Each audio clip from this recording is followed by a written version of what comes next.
Okay, so welcome back. Union action phase. We're going to determine and resolve an action for the foremost counter in each attack track, A, B, C, D, E, and then do some movement for the Union regiments in the rear attack positions.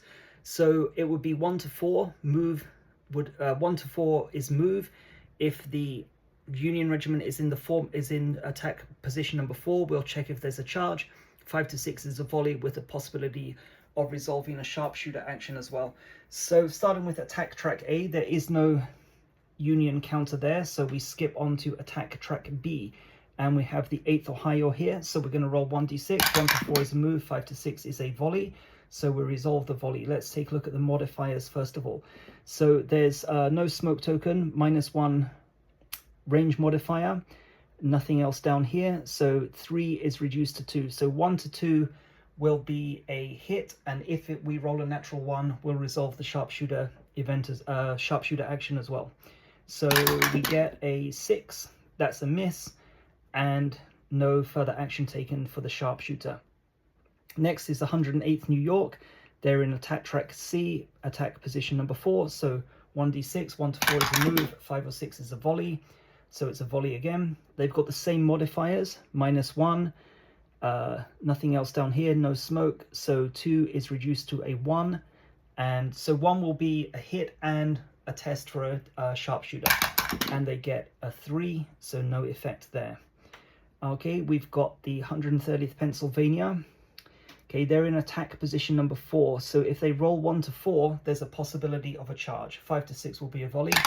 We get a 6, so actually they're gonna resolve a volley, and this is, if you go back to turn 11, this is the concern. Like, I had to take a risk in turn 11 by using exposed fire, which gives me a +1 bonus, but it also gives the Union a +1 bonus.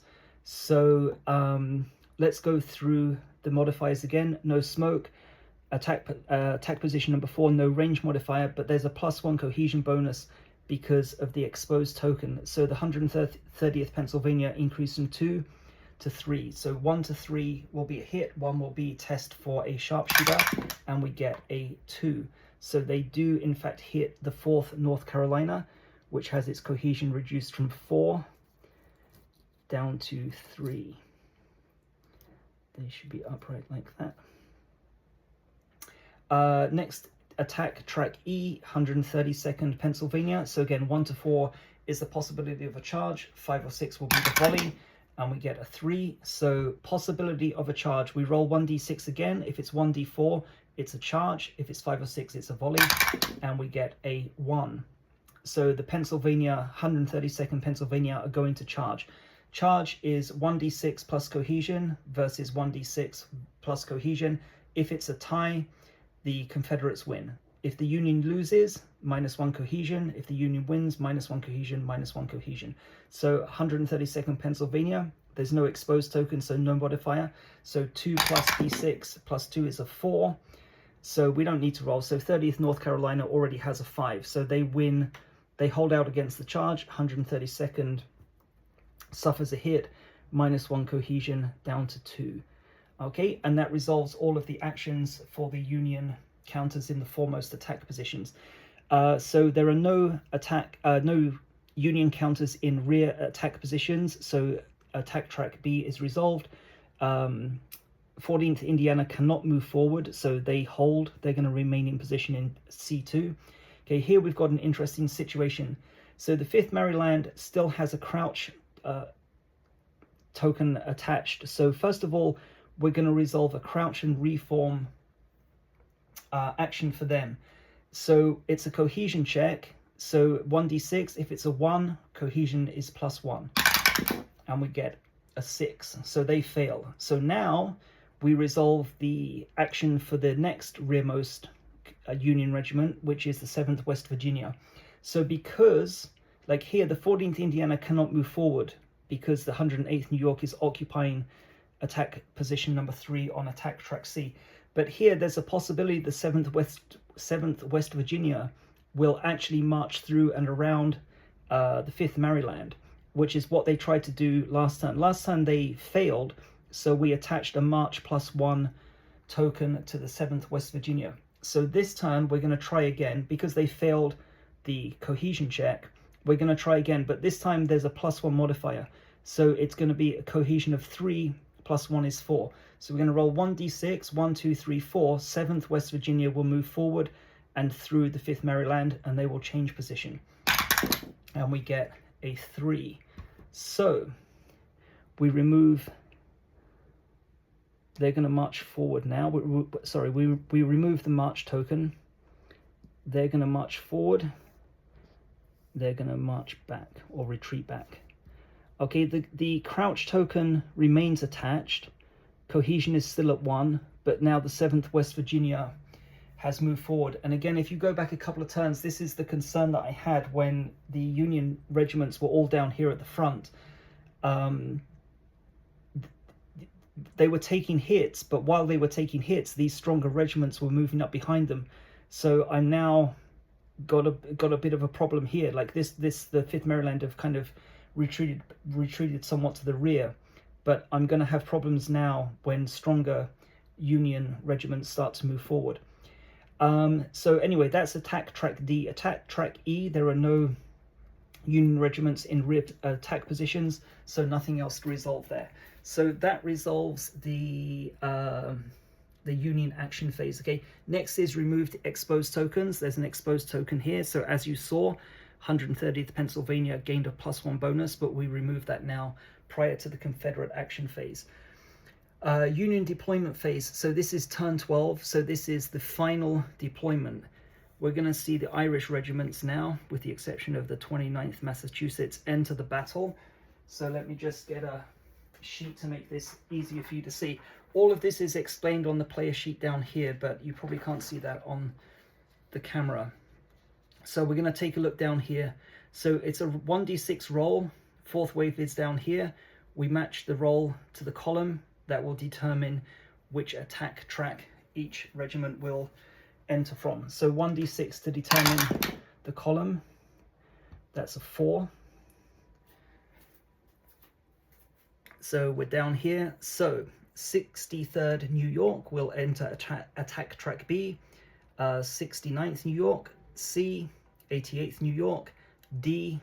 29th Massachusetts, E. So 63rd is B, 69th, C, 88th New York, D, 29th Massachusetts, E.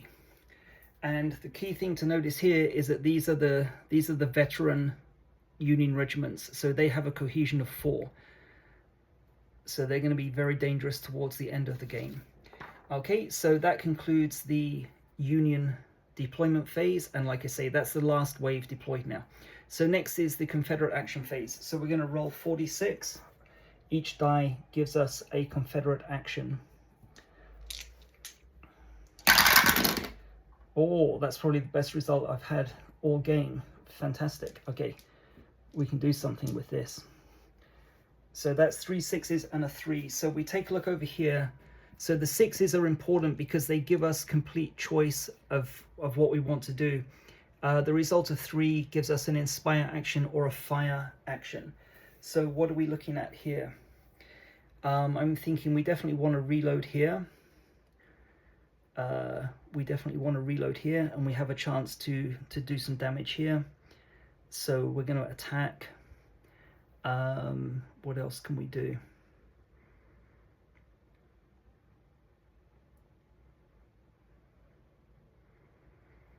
Okay, so we're going to go reload, fire, reload, fire. We won't use any boosted actions.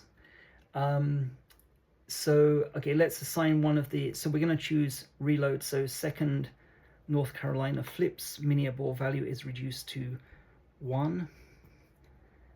Okay, but remember, we have some ammunition coming through. The other reload we'll do is the 4th North Carolina, or should we do, actually, hang on, I think an inspire here is going to be better. The danger here is that they could be charged, so actually,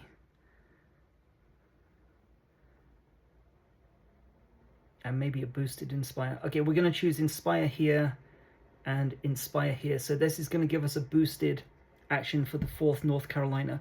So basic cohesion is 3.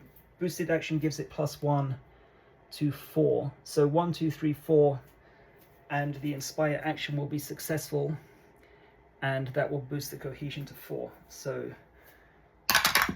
1. Excellent. Okay, nice result. So cohesion increases from 3 to 4. Okay, and then here, so we're going to resolve a fire action with the remaining result of 6. We're not going to do exposed. So 30th North Carolina has a 5, it's +1, so it's a 6. We do need to still roll. It's an automatic success, but if it's a 1, it's devastating fire because the mini airborne value is 2 or higher, but we don't want that result. We don't want to waste ammunition needlessly. Okay, but let's roll 1d6 and we get a 5. So that's a hit.